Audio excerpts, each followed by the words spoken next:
of you have heard probably this week that there is a extraterrestrial civilization building up like a Death Star megastructure in a nearby planet. Well, that is not exactly the case. This is Monterey, and welcome to my Cosmic Kingdom.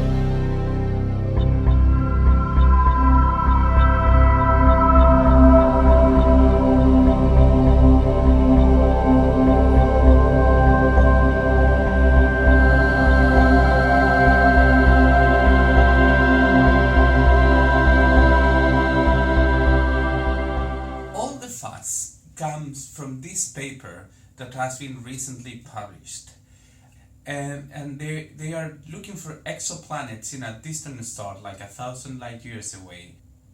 They are studying the light profiles coming from that star. So if you have a planet going in front of the star, you have a small dip.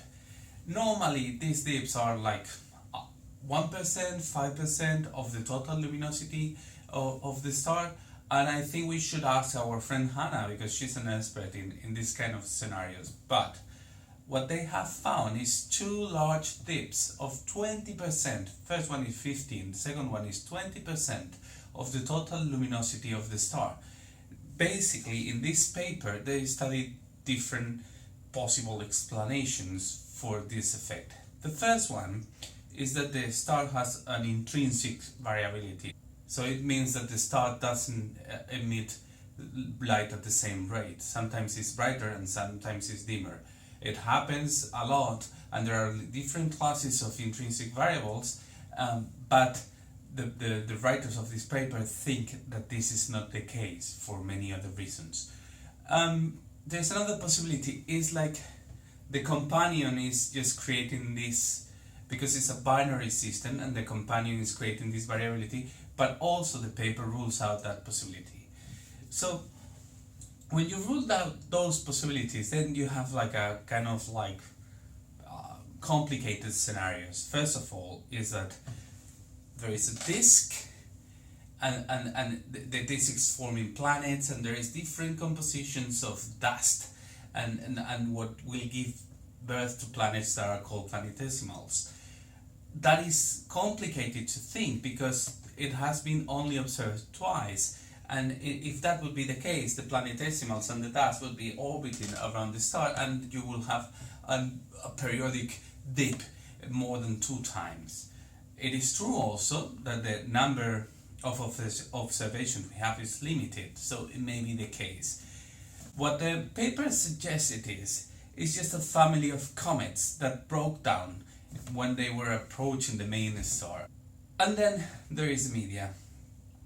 There is also the possibility, obviously, that there is some kind of Death Star megastructure made by some aliens there, but it's not included on the paper. The group that published the paper didn't want to think, or didn't want to include that possibility in the paper because it's not very scientific.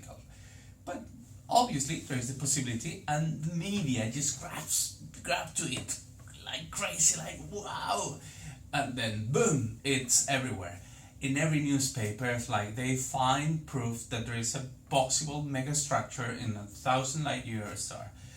Well, it's a possibility, probably it's very remote, and there's different, we've been discussing in survey group this morning this paper, and there are different reasons why we don't believe it is the case. For instance, if you have this megastructure, imagine like it's a crazy spaceship, that the spaceship probably is hot, and because it is hot, it will emit infrared radiation that will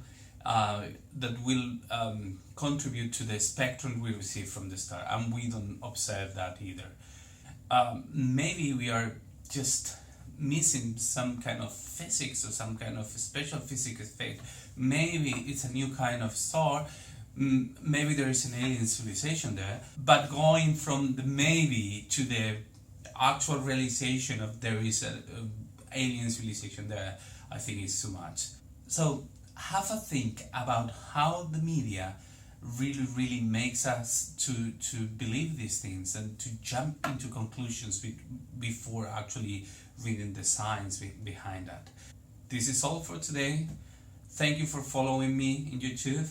You can also follow me in Twitter and Facebook. Be sure to subscribe to the channel, and see you next week. Bye bye.